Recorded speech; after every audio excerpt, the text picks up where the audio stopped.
Vale, muchas gracias a todos por acompañarnos en la mesa redonda. Chus, vamos a empezar por ti. Nos gustaría que nos contases qué hacéis desde la oficina técnica de Smart Rural. Bueno, lo primero de todo, Sandra, si me lo permites, quería dar las gracias a todos los que estáis hoy aquí, porque, bueno, preparar un foro de estas características es todo un reto desde la oficina. Cuando planteamos el foro inicialmente en Ávila, bueno, pues pensamos que pues 50, 60 personas ya era todo un éxito y ver el salón lleno, pues la verdad es que pues se agradece que hayáis dedicado vuestro tiempo hoy para estar aquí con todos nosotros.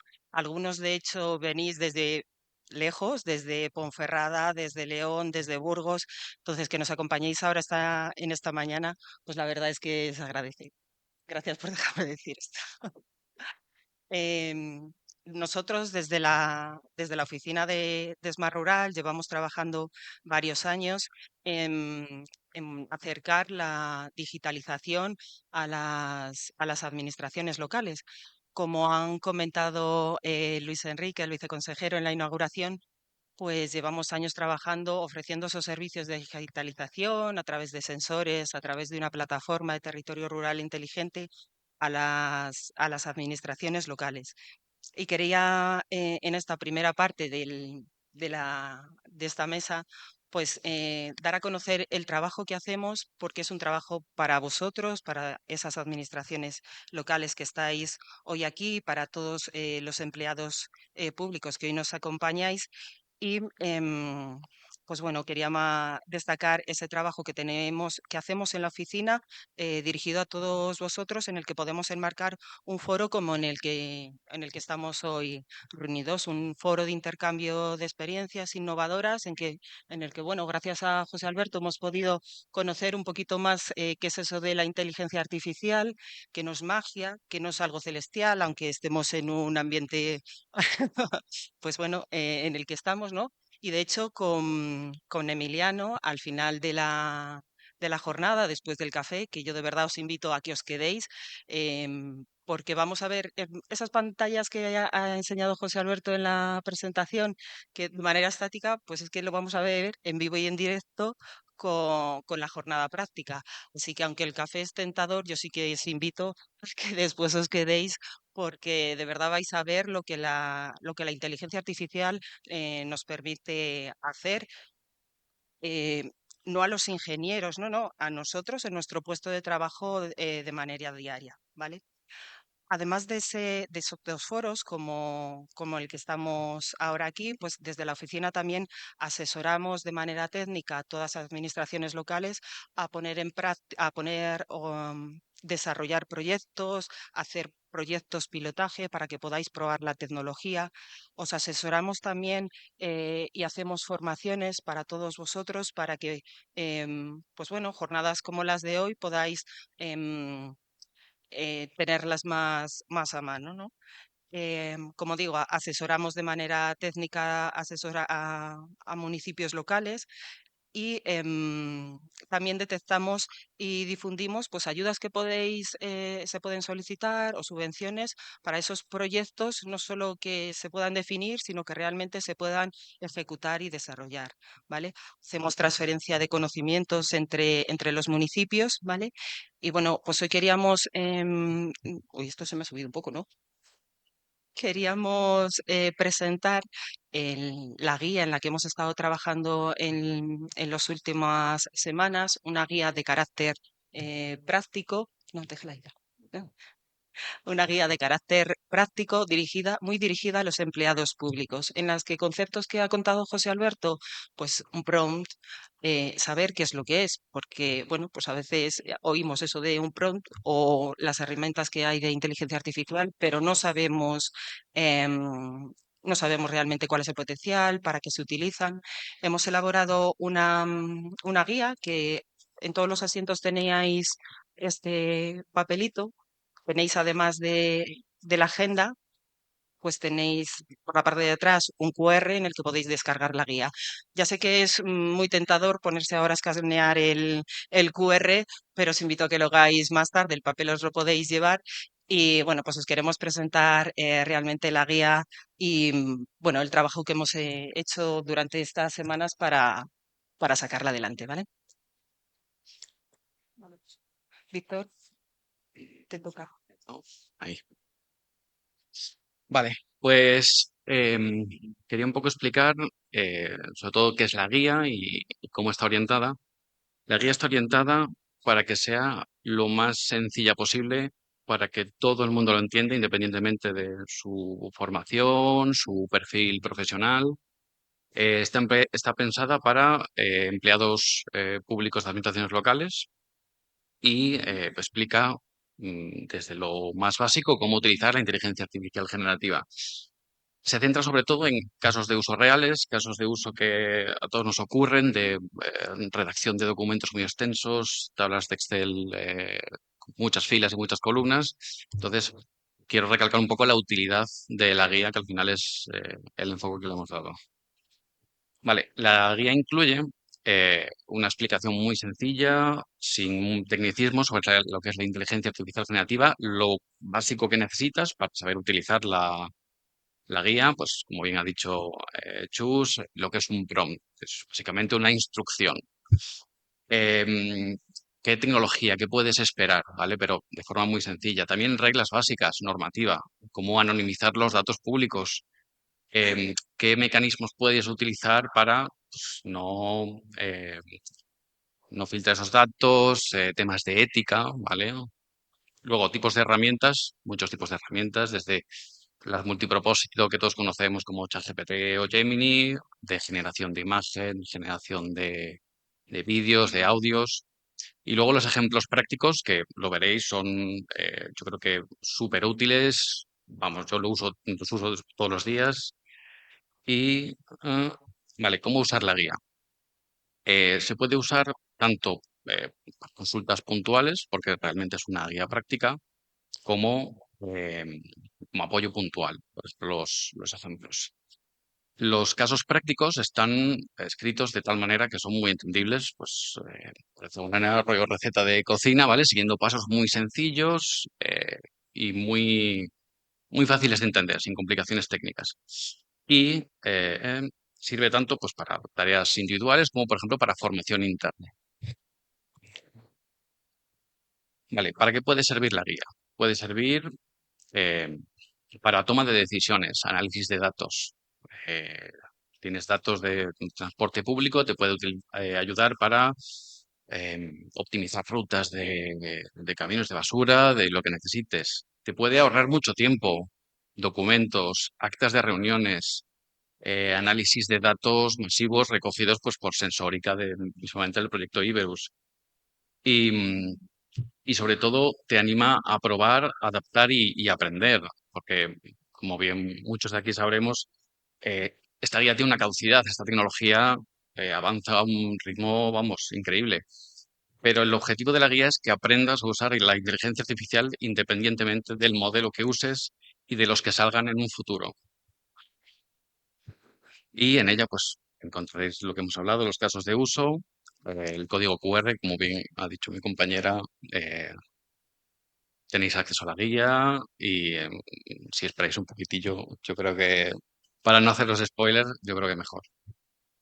Y nada, y eso es todo. Muchas gracias. Eh,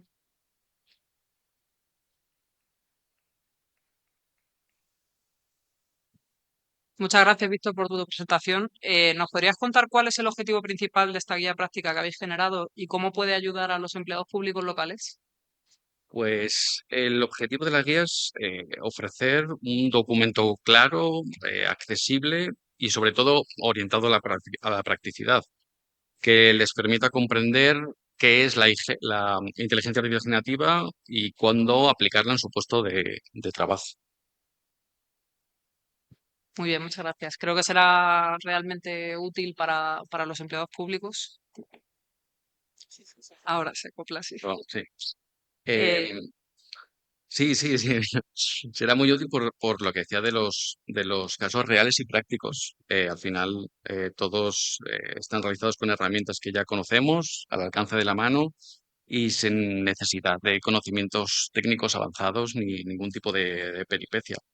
La, la intención es que cualquiera, pues como he dicho, independientemente del perfil, puedan utilizarla y entenderla, comprenderla y incorporarla a su día a día laboral. Y, como bien decía José Alberto, reducir esos tiempos de análisis que realmente una inteligencia artificial para eso están, es una herramienta que puede suplir y realmente darle valor al factor humano, que es lo que pues, la inteligencia artificial no va a hacer.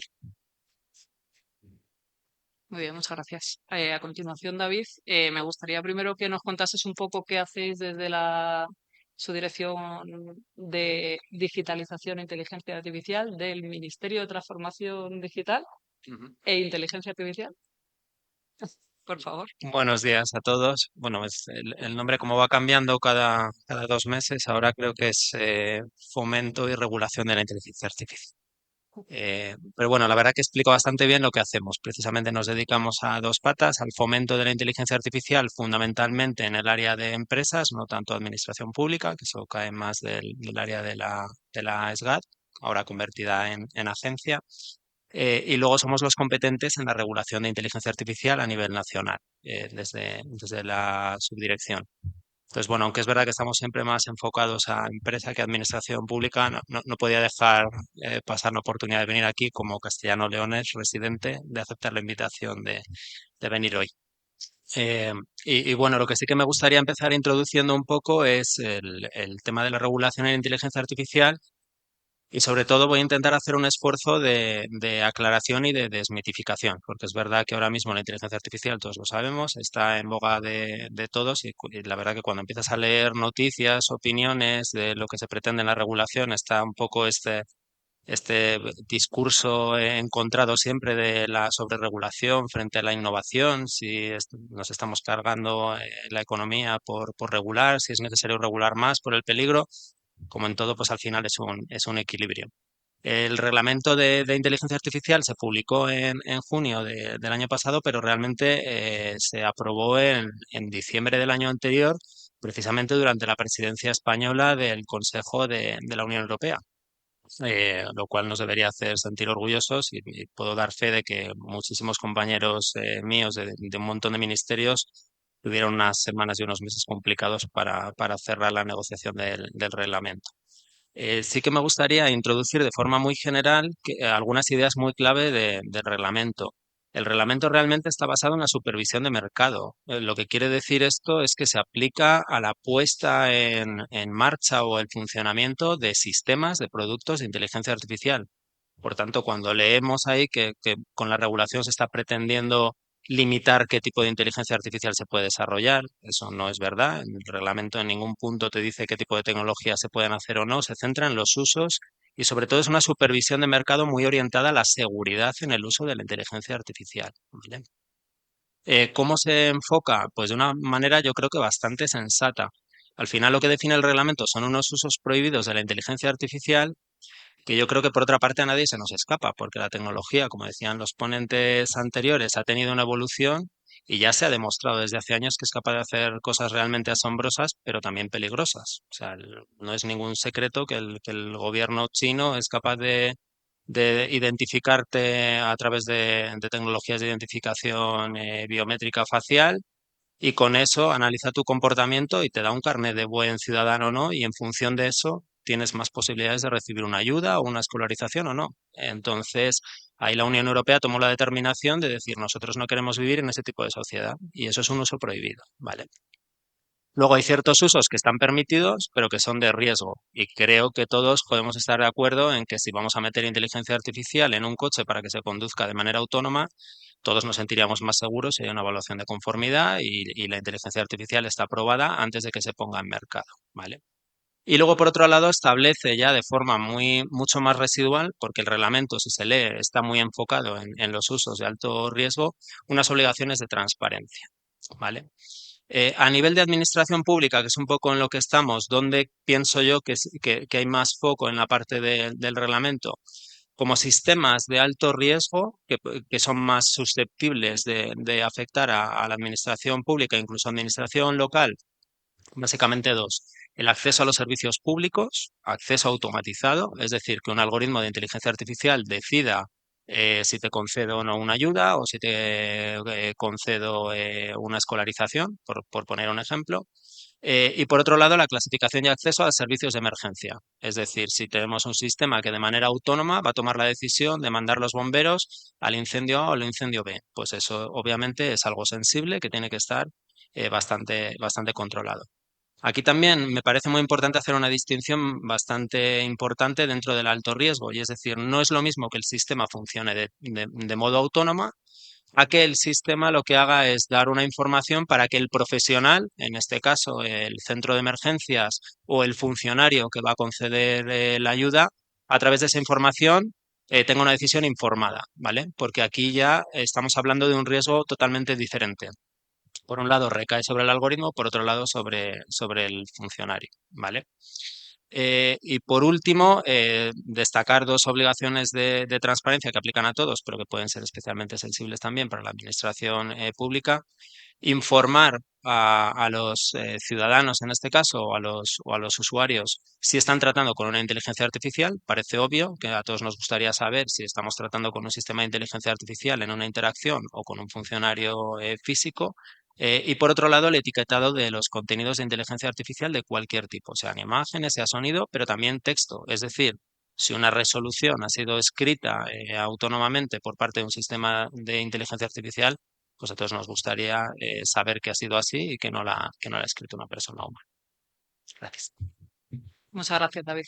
Creo que es importante que exista pues cierta regulación para que todos nos sintamos pues más cómodos a la hora de usar la inteligencia artificial y como más seguros, ¿no? Luego, bueno, también es importante, tenemos que tener en cuenta que hay una serie de retos y riesgos. Me gustaría ahora, José Alberto, que ante la IA generativa, ¿qué retos y riesgos tiene que afrontar un trabajador de la administración pública local? Bueno, aprovecho que antes no lo hice, evidentemente, para dar las gracias por la invitación, que entré directamente a dar la presentación, pero ni di las gracias, y a dar también la enhorabuena, evidentemente, por este tipo de iniciativas que me parece que son muy interesantes y muy importantes que realmente se vayan haciendo cada vez más. O sea, porque al final, dentro del discurso que yo dije antes, una de las cosas que era el tema de lo de la formación, esto es formación. Entonces, pues nada, la enhorabuena y las gracias.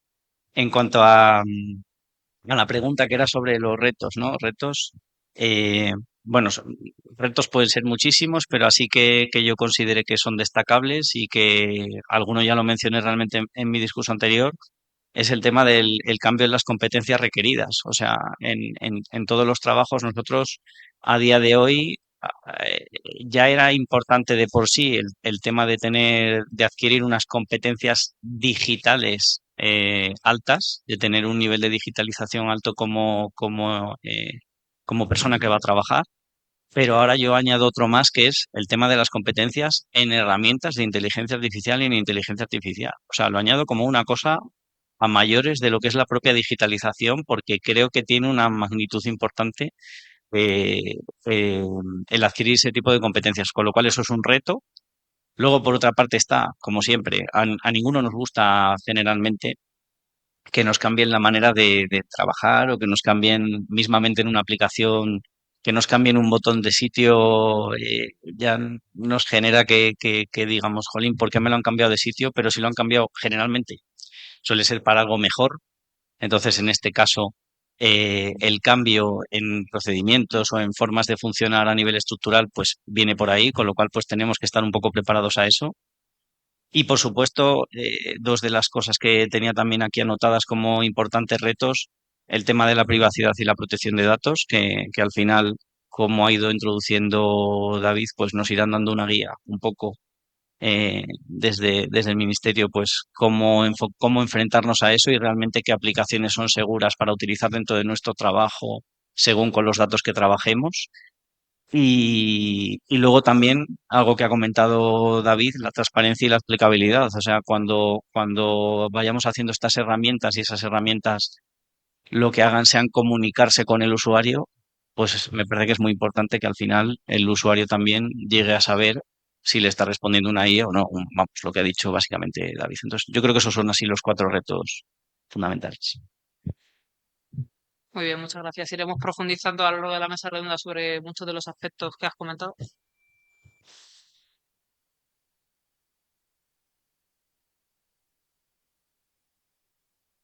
Bueno,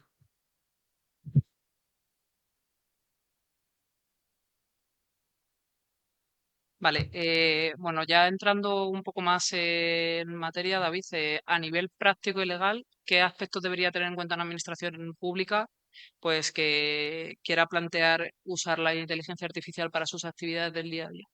Cuéntanos. Vale, pues bueno, me centraré más un poco en la parte regulatoria, no tanto en la parte técnica, pero bueno, al final son cosas que entrelazan claramente. Yo creo que a nivel de aspecto práctico, y a veces no, me vais a perdonar, pero a lo mejor no doy respuesta, sino que planteo más preguntas, pero yo creo que son importantes también.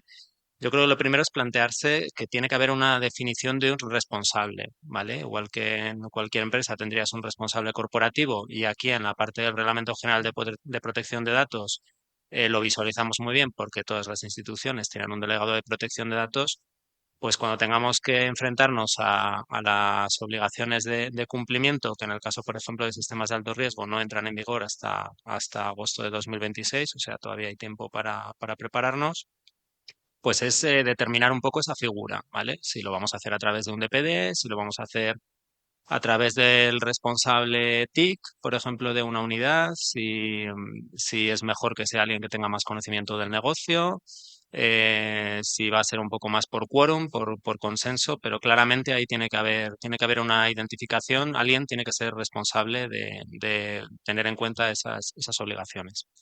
Luego, por otro lado, plantearse el problema no solamente desde el punto de vista técnico de lo que pretendemos resolver en nuestro caso de uso o en nuestra aplicación, sino también en las implicaciones que tiene también a efectos legales, bueno, y del propio funcionamiento de nuestro departamento.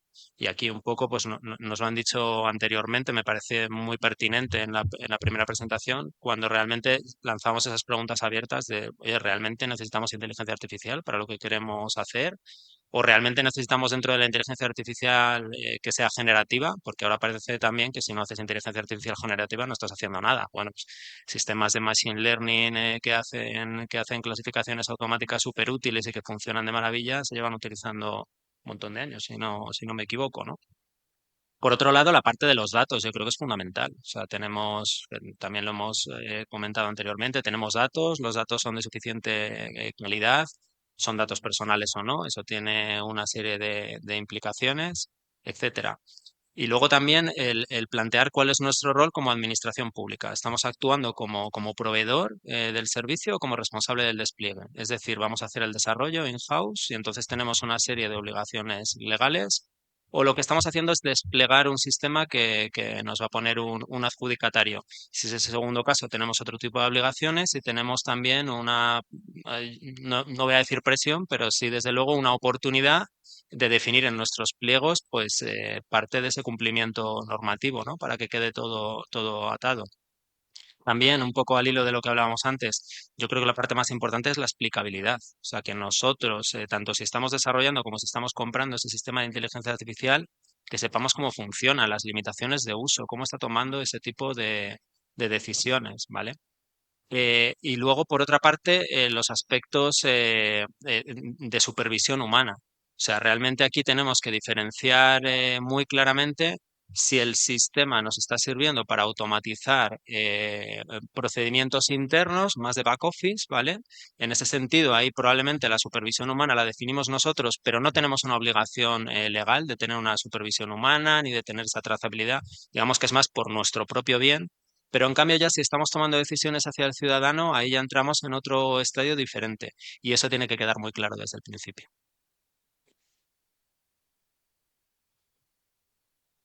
Muchas gracias, David. José Alberto, también partiendo del punto en que un empleado público pues quiere empezar a utilizar la inteligencia artificial generativa, ¿qué primeros pasos le recomendarías dar?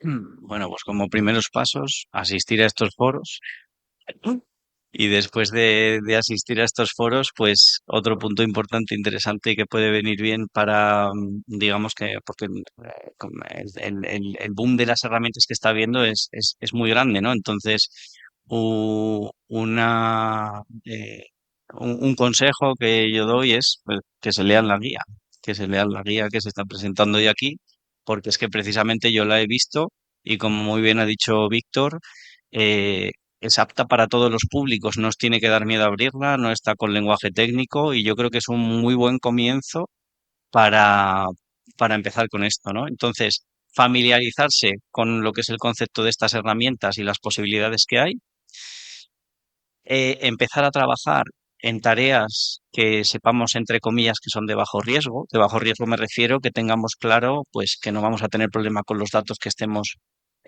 compartiendo con esas herramientas. Y pues la redacción de un correo electrónico o que me ayude a redactar un correo electrónico dentro de una materia determinada, siempre y cuando no se compartan datos de personales, pues por ejemplo es una tarea que va a ayudar muy bien a hacerlo, ¿no? O hacer un documento de borrador o algo así. Evidentemente, escoger herramientas aprobadas y seguras, que ahí si dudamos, pues, bueno, más o menos yo creo que leyendo la guía nos podemos hacer una idea de cuáles pueden ser ahí seguras, ¿no? Y, bueno, evidentemente seguir los principios éticos y de transparencia y sobre todo, digamos que mi consejo principal es empezar a usarlo. O sea, empezar a usarlo una vez haya leído un poco a nivel conceptual, empezar a usarlo e ir viendo poco a poco las posibilidades que tienen dentro de cada uno de las tareas que se realizan en cada puesto de trabajo. Muy bien, muchas gracias. Bueno, ya que has mencionado la guía, me gustaría ahora, Víctor, que nos contases qué aspectos deberían considerar los empleados a la hora de qué herramientas utilizar. Pues lo principal, pues, como caracteriza la guía, es la sencillez. Tú no vas a incorporar a tu día a día una inteligencia artificial modificando todo tu rutina de trabajo. Entonces, hay que buscar inteligencias artificiales que complementen esa rutina que ya tienes. Entonces, hay cuatro puntos que yo creo que son los más importantes, que es la compatibilidad con las herramientas que ya utilizas. Pues, si utilizas Microsoft Copilot, utilizas Google eh, Gemini. También el tipo de tarea que quieres utilizar, pues no es lo mismo pues, redactar un informe, analizar una tabla, la facilidad de uso, pues depende del perfil profesional, seleccionarás una inteligencia artificial pues, más compleja, más sencilla, también está muy relacionado con el tipo de tarea. Y por último, el coste, porque tampoco hay que ignorar que hay muchas herramientas de inteligencia artificial que tienen un coste. Entonces, pues si por ejemplo tienes Microsoft 365, pues obviamente no vas a buscar otra inteligencia artificial o vas a ir a buscar a otro sitio. Además, es muy completo. Y por último, la fiabilidad y la transparencia en el aspecto de que, por ejemplo, hay algunas IAGs que despuntan un poco, como comentó José Alberto, por ejemplo, Notebook LM, que te permite referenciar esos datos que tú has obtenido en base a los documentos que le has aportado. O, por ejemplo, la guía mencionamos Perplexity, que es un buscador que te referencia las búsquedas que te hace, no solo te busca la información, sino que te permite, pues como harías una bibliografía, clicar y te lleva al origen de esa información en el caso de que tú realmente tengas que dar fe de esa información que has obtenido y cómo la has obtenido, qué pasos has seguido. Entonces yo creo que eso es lo fundamental para una gestión óptima de la inteligencia artificial en el día a día de los empleados públicos. Muy bien, muchas gracias, Víctor. Bueno, ya hemos visto pues aspectos legales que debemos tener en cuenta a la hora de utilizar la inteligencia artificial, cómo dar nuestros primeros pasos, qué herramientas podemos usar. Y mencionaba antes José Alberto que es muy importante el tema de la capacitación, ¿no? Pues nos podrías contar qué papel juega la capacitación y la formación en inteligencia artificial de los empleados públicos, por favor. Bueno, pues yo creo que juega un papel fundamental por varios motivos. O sea, por una parte, si se fomenta dentro de la propia administración la formación en estas herramientas, eh, el empleado público yo creo que lo va a empezar a ver como algo ya positivo, porque dice, oye, pues está llegando esta necesidad de formación desde dentro, con lo cual será para algo positivo, ¿no? Y lo que es la formación para poder usar estas herramientas, a ver, al final los casos de uso que yo he puesto solo pueden ir surgiendo y plantear que se puede solucionar haciendo uso de herramientas cuando se conocen las potencialidades que tienen las herramientas y cuando uno ya interioriza que esas herramientas existen para poder resolver distintos problemas. Entonces, eso solo se consigue si uno se forma, si uno practica.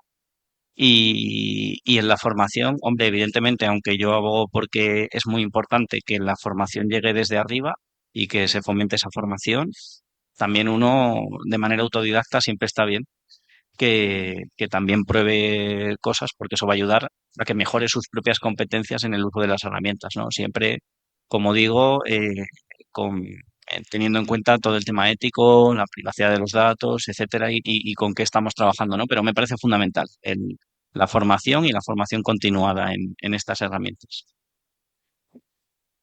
Vale, muy bien, muchas gracias. Justo me estaba comentando, Chus, le estaba preguntando si desde la oficina hacen formación para empleados públicos. Si puedes contarnos. Una de las líneas de, sí, una de las líneas de trabajo que tenemos dentro de la oficina, hemos hablado de los foros, de las guías, pero obviamente también a través del programa Iberos capacitamos a los empleados públicos, a técnicos TIC, informáticos también, en todas las materias que tengan que ver con la digitalización. Por supuesto, en temas de inteligencia artificial vamos a trabajar. Este foro es el comienzo, la guía es el refuerzo para empezar a ello y obviamente vamos a seguir trabajando para poder capacitar a todos esos empleados públicos que así lo quieran. Ojalá sean todos en esas habilidades. Y además es algo que vamos a tener que hacer de manera continuada.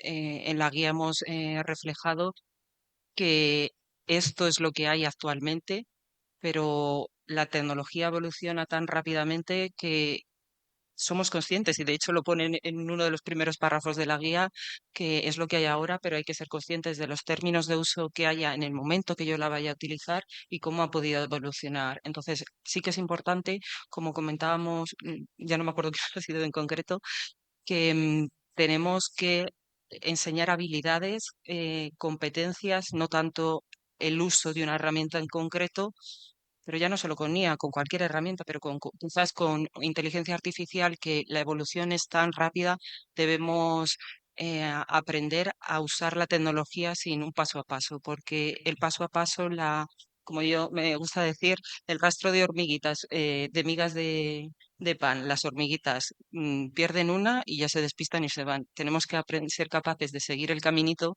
sin tener todo el rastro de pasos a seguir. En la guía se reflejan algunos casos de uso, los que hemos detectado ahora, que para empleados públicos creemos que, bueno, pues es un inicio, pero obviamente estoy segura de que quizás en 6 meses o menos puedan surgir otros casos de uso con otras herramientas.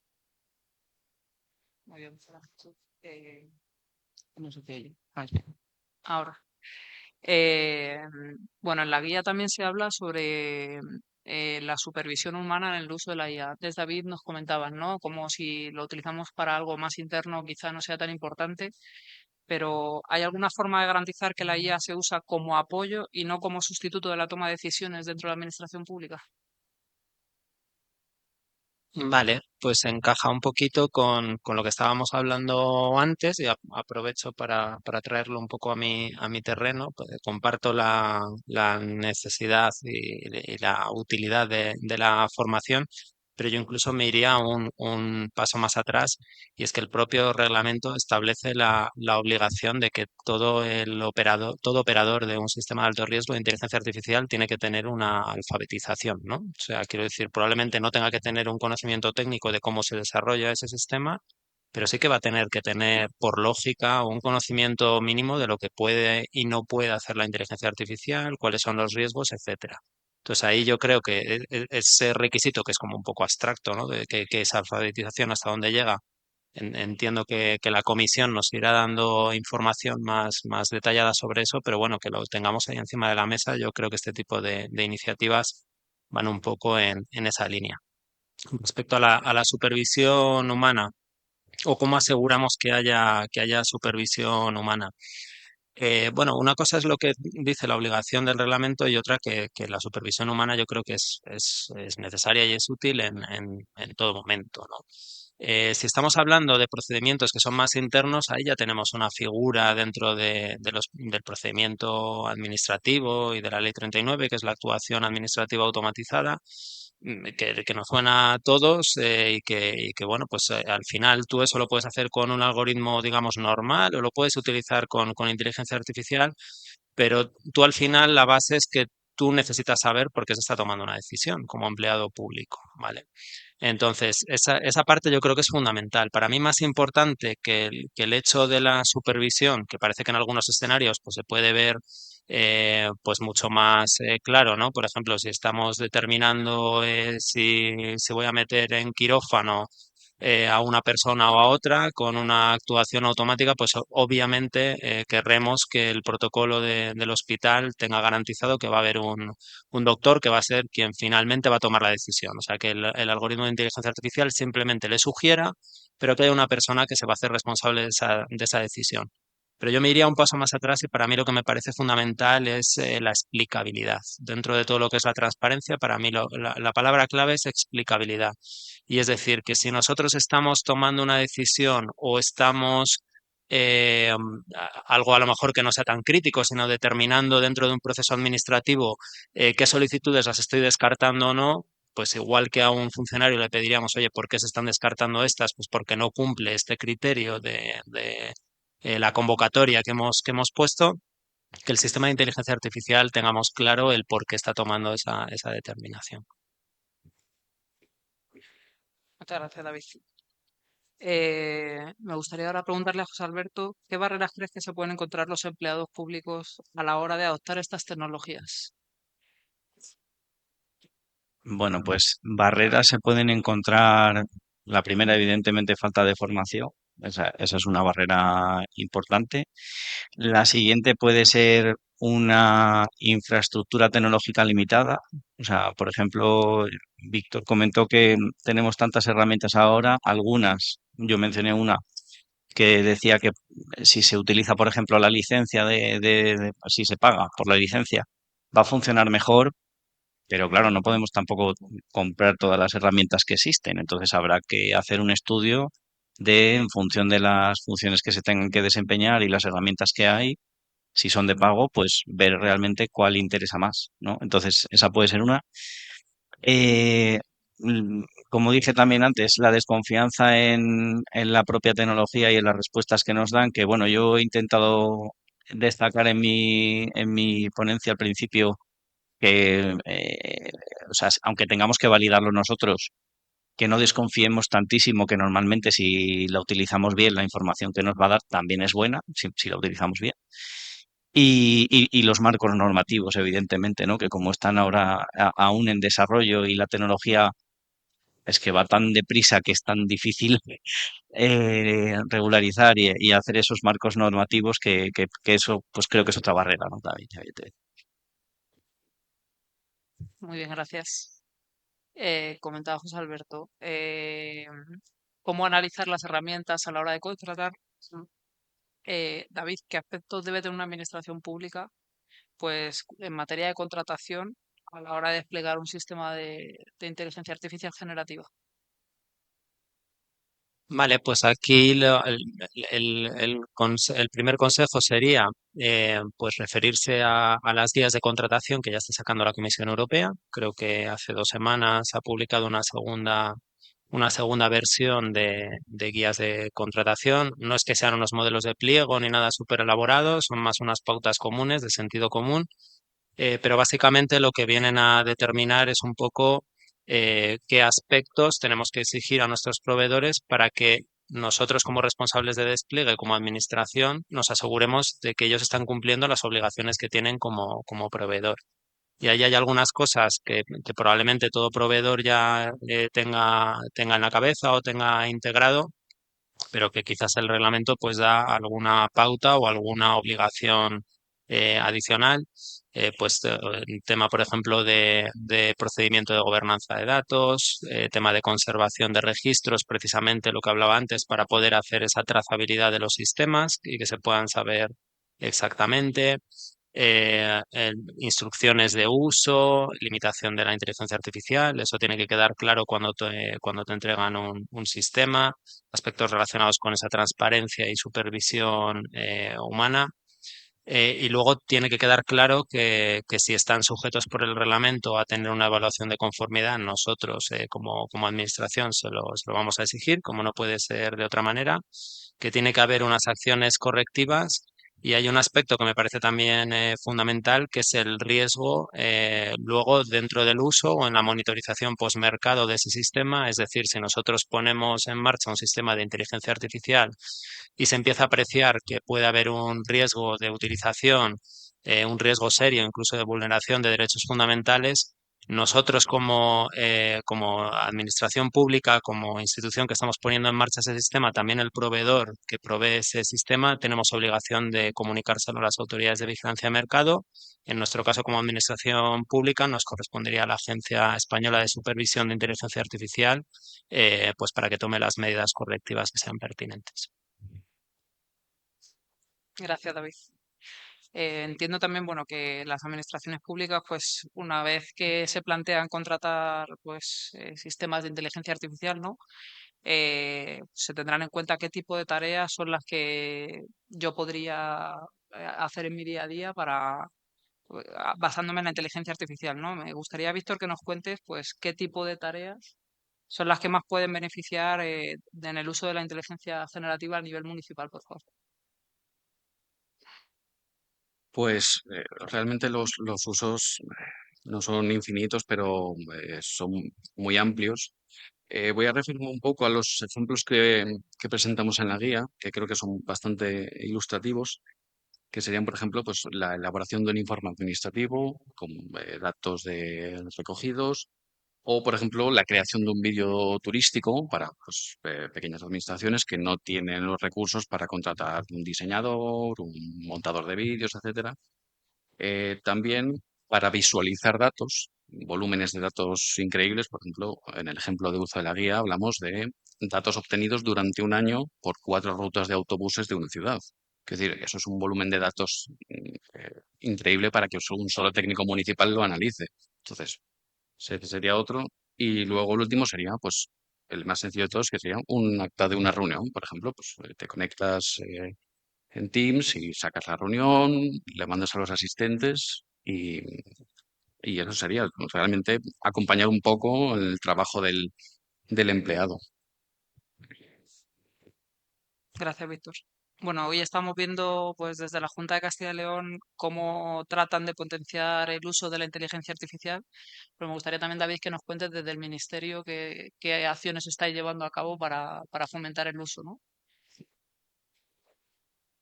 Aquí entra la primera pata de la subdirección, que es el fomento. Dentro de esa pata de fomento, somos los responsables de la ejecución de la Estrategia Nacional de Inteligencia Artificial, que fue revisada el año pasado con la Estrategia de Inteligencia Artificial 2024, y precisamente en esa redefinición de la estrategia se puso un foco fundamental en la inteligencia artificial generativa, como no podía ser de otra manera, porque cuando lanzamos la Estrategia Nacional de Inteligencia Artificial en 2020 ni siquiera existía ChatGPT, o sea que a ese nivel estamos en las que las estrategias que se las tienes que ir haciendo año a año, tristemente, pero bueno, es así, es lo que nos toca.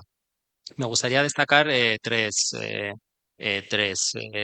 iniciativas fundamentales dentro de esta estrategia de inteligencia artificial 2024. Primero es el desarrollo de una infraestructura de modelos de lenguaje pública que presentó el presidente de gobierno hace unas semanas, la familia de modelos ALIA, donde no estamos buscando realmente, yo creo que no se persigue el competir con estas tecnologías, pero sí que me parece interesante dejar en el aire dos ideas también un poco para la reflexión de todo el mundo. El primero es el principio de soberanía tecnológica, que tiene muy en cuenta la Unión Europea, y hasta qué punto para cualquier tipo de uso, incluso experimental, es siempre necesario delegar en tecnología americana.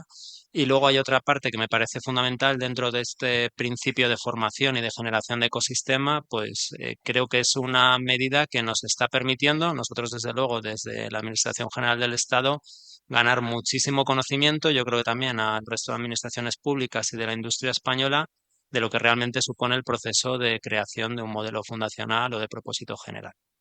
En segundo lugar, me gustaría destacar la iniciativa que se está llevando a cabo del desarrollo de una incubadora de casos de uso de inteligencia artificial generativa en la administración pública. Actualmente está circunscrita únicamente a Administración General del Estado por ancho de banda realmente que tenemos, pero simplemente comentar que hemos recibido más de 300 solicitudes de distintos ministerios y organismos públicos con casos de uso concretos de aplicación de inteligencia artificial generativa utilizando la infraestructura de modelos ALIA. Es verdad que algunos son repetidos y que se está pudiendo hacer factor común y estimamos que empezaremos a desarrollar. Los primeros de ellos ya están en las primeras fases de definición de requisitos, pero estimamos que se puedan desarrollar del orden de 30 o 40. Y lo que nos gustaría a medio plazo, veremos a ver si hay capacidad de fondos y humana, es extender esta iniciativa para intentar hacer algo específicamente en administración local. Es verdad que las administraciones regionales, pues típicamente tienen muchísimo más músculo y muchísima más capacidad de hacer las cosas, pero bueno, sí que nos gustaría intentar dar ese apoyo a la administración local, intentar identificar qué necesidades o qué casos de uso se identifican como administración local. Y luego me gustaría terminar con la iniciativa del sandbox o el entorno de pruebas controlado que estamos lanzando desde el Ministerio, que es verdad que va orientado a proveedores de sistemas de alto riesgo y típicamente con colaboración de empresas, pero donde sí que hemos recibido también solicitudes de administraciones públicas y que me parece que es una iniciativa muy relevante para intentar poner en práctica esos requisitos que vamos a tener que cumplir en agosto de 2026, traerlos un año antes y simular que tenemos que hacer esas evaluaciones de conformidad y al final de ese sandbox se publicarán unas guías técnicas para toda la industria y la administración pública. Muchas gracias, David. La verdad que considero muy importante tanto las medidas que está llevando a cabo desde el Ministerio como las que se están llevando a cabo desde la Junta de Castilla y León, porque la administración pública no se puede quedar atrás, ¿no? Hablan de todas las empresas que no utilicen la inteligencia artificial se van a quedar atrás, la administración pública también se queda atrás si no la usa. Entonces, yo creo que es muy importante pues todas estas medidas que se llevan a cabo para evitar eso, ¿no? Que no se quede la administración pública en un segundo plano. José Alberto, ¿podrías contarnos si la inteligencia artificial generativa puede ayudar a mejorar la transparencia y la eficiencia de la administración local? Bueno, pues yo creo que, claro, por supuesto que sí que nos puede ayudar tanto para la transparencia como para la eficiencia. La eficiencia, yo ahí he puesto algunos ejemplos pequeños en los que he dicho así rápidamente, pues pasamos de unas tareas que una persona pues realizaría, me lo invento, ¿no? Pero en 25 horas, pues igual ahora se hacen en dos o se hacen una, eso al final pues acaba siendo eficiencia. Lo que sí que creo es que para, para aprovechar, digamos que las oportunidades que nos dan estas herramientas al máximo, pues hay que tener un conocimiento completo de en qué nos pueden ayudar y digamos que desde arriba estructurar muy bien cuáles son esas tareas en las que conviene o nos conviene más a nivel de administración local implementar las herramientas de inteligencia artificial en primer lugar. O sea, elegir el orden de por dónde empezar a aplicar estas herramientas creo que es fundamental para luego mejorar la eficiencia completa de lo que es la administración, ¿no? Y en cuanto a lo que es la transparencia, pues sencillamente pensando, por ejemplo, en el ejemplo que puso Víctor con respecto al tema de la cantidad de datos recopiladas por los sensores, ya solo el mero hecho de poder hacer informes con cantidades masivas de datos y esos informes, digamos que de manera pseudo automática o casi automática, pero con validación por parte de alguien, mostrarlo luego al público, eso al final ayuda precisamente a que se pueda aumentar la transparencia de la propia administración, porque al final que la administración tenga eh, acciones que lleven a esa transparencia conllevan también más trabajo. Pero si se hace uso de estas herramientas, pues evidentemente podríamos llegar a tener más transparencia en la administración y sin tener que utilizar, digamos, que tantos recursos no, entiéndaseme, iba a decir no perder tanto el tiempo con estas cosas, ¿no? Pero quiero decir, no dedicarle tanto tiempo a estas tareas que sí que son necesarias, es lo que quería dejar claro. Vale, al hilo de esto que comentas, pues lo que se habla también bastante sobre todos esos puestos de trabajo, ¿no? Que van a desaparecer por culpa de la inteligencia artificial. ¿Cómo podemos ver a esta tecnología como una oportunidad, ¿no? Y no como un riesgo? Eh, bueno, yo creo que al final es como con la aparición de lo que son las aplicaciones de ofimática, lo que es la aparición de Internet, siempre cuando hemos tenido un avance tecnológico tan potente, muchas veces lo hemos visto como una amenaza. Yo mismo he percibido en los distintos cursos que he ido dando, ponencias o tal, cosa que me gusta ver, que la tendencia suele ser ahora ya más a ver la parte positiva que la parte negativa de la inteligencia artificial. Pero las primeras experiencias que yo daba, aquello era, vamos, todo el mundo decía, me van a quitar el trabajo, va a desaparecer, no sé qué va a pasar con la economía. Ahora ya digamos que vamos viendo más la parte positiva, ¿no? Entonces, yo creo que al final, un poco lo que sí que comenté antes es que va a haber una redefinición de roles, o sea, eso yo lo tengo claro y eso sí que tenemos que estar preparados para ello, eso por supuesto, pero al final esto yo creo que hay nuevas oportunidades de empleo también, porque al final no va a ser solo experto en herramientas de IA, es que esto va a diversificarse tanto que va a generar muchísimos roles y muchas nuevas oportunidades de empleo, ¿no? Y el aumento de productividad que ya lo hemos hablado y de la eficiencia, y yo creo que bueno, que es fundamental para verlo como una cosa más positiva que como una amenaza, ¿no? Muy bien, muchas gracias. Bueno, por tratar de tirar abajo, ¿no? Todos esos mitos horribles sobre la inteligencia artificial. Me gustaría, David, también que nos contases un poco más sobre la protección de datos de carácter personal, ¿no? ¿Cuáles son las mejores prácticas para garantizar esta protección de los datos cuando utilizamos inteligencia artificial generativa? La protección de datos de carácter personal, por suerte, ya lleva más tiempo con nosotros desde el Reglamento General de Protección de Datos y yo creo que está todo bastante más pulido. La inteligencia artificial, digamos que el reglamento de inteligencia artificial no añade ninguna obligación adicional al tratamiento de los datos, ni en materia de protección de datos, ni en materia de propiedad intelectual. Simplemente lo que referencia, como es lógico, es que tienes que cumplir ambas normativas. No dice mucho más. Ahí tenemos una herramienta que yo creo que es muy importante, que son las guías que publica la Agencia Española de Protección de Datos. Específicamente hay una para administraciones públicas. Yo creo que es fundamental involucrar desde fases muy tempranas de desarrollos o de planteamientos de adquisiciones de sistemas de inteligencia artificial al delegado de protección de datos y a todo el personal jurídico que tenemos en la administración que ya es especialista en protección de datos.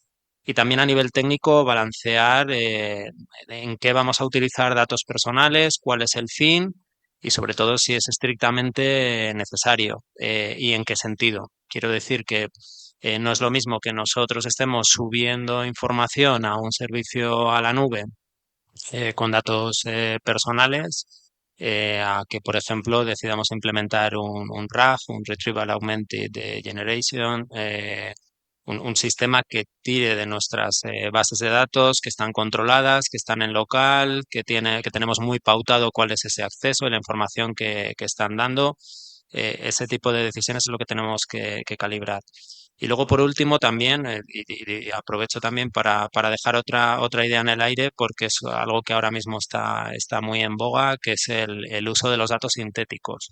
Y es el hecho de decir realmente en qué situaciones necesitamos datos reales y con datos personales, en qué otras situaciones nos podemos ir a un escenario intermedio, que es la anonimización de esos datos, pero seguimos necesitando esos datos reales o en qué situaciones podrían valernos los datos sintéticos, es decir, utilizar modelos de inteligencia artificial para que a su vez generen datos simulados que nos sirvan para entrenar nuestros propios modelos. Vale, en este sentido, yo creo que una cosa también que es importante tener en cuenta es que no se pueda utilizar la inteligencia artificial con datos personales. Lo que no se pueden a lo mejor es utilizar las herramientas más populares. Hay sistemas, pues por ejemplo, los que se utilizan en medicina, ¿no? Que son inteligencias artificiales privadas, en la que sí que podemos pues entrenarlas incluso con datos personales, pero garantizando siempre que esos datos están protegidos, ¿no? Vale, luego un tema, si me lo permite.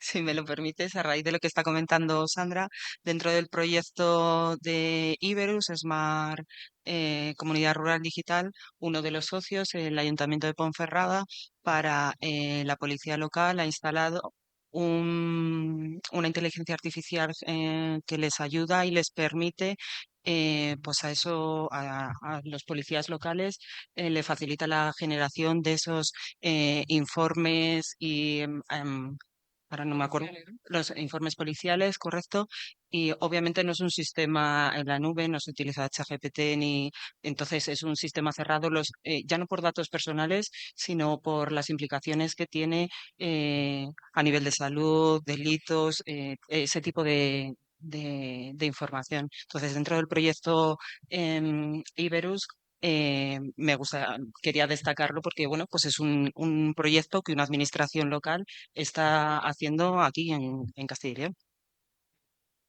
Muchas gracias, Chus. Bueno, hay un tema también que no hemos hablado todavía de él y es sobre los sesgos dentro de la inteligencia artificial. Me gustaría, José Alberto, bueno, que nos contases cómo se pueden identificar y mitigar estos sesgos, ¿no? En el trabajo diario. Bueno, el tema de los sesgos, eh, fijaos si es importante que hay una comunidad científica amplia dentro de lo que es la rama de la inteligencia artificial que solo, entre comillas, se dedica a la parte de los sesgos de los modelos. O sea que quiero decir que es un tema que es bastante complejo y, y evidentemente el sesgo está en los datos con los que estamos entrenando los modelos. O sea, partimos de ahí. Si los datos están sesgados, los modelos van a tener ese sesgo, ¿no? Entonces, bueno, para el tema de evitar esos sesgos, a nivel de los que hacen los modelos, pues deberían utilizar conjuntos de datos diversos y representativos de distintas fuentes para que los modelos, cuando los vayamos a utilizar nosotros en la aplicación, no tengan tantos sesgos. Eso sería desde el punto de vista del desarrollo, ¿no? Y en cuanto a lo demás, o sea, en cuanto a lo que es el uso ya de esas herramientas y evitar el sesgo ahí, pues no queda otra que el tema de la supervisión humana. Entonces, por eso es tan importante el punto de validación de lo que me esté dando la inteligencia artificial y bueno, yo creo que es una cosa importante para nosotros y voy a decir que incluso positiva que haya cierto sesgo porque lo que significa eso es que va a seguir necesitando una validación humana durante un tiempo, ¿no? Entonces, cuando se acabe el sesgo ahí, que no sé si eso existirá en algún momento, es una utopía, pues claro, ahí ya diremos, ostras, pero si lo hace todo perfecto, ¿no? Entonces, bueno, puede tener su parte positiva también. Yo ya veis que le saco parte positiva a todos y pues. Vale, muchas gracias.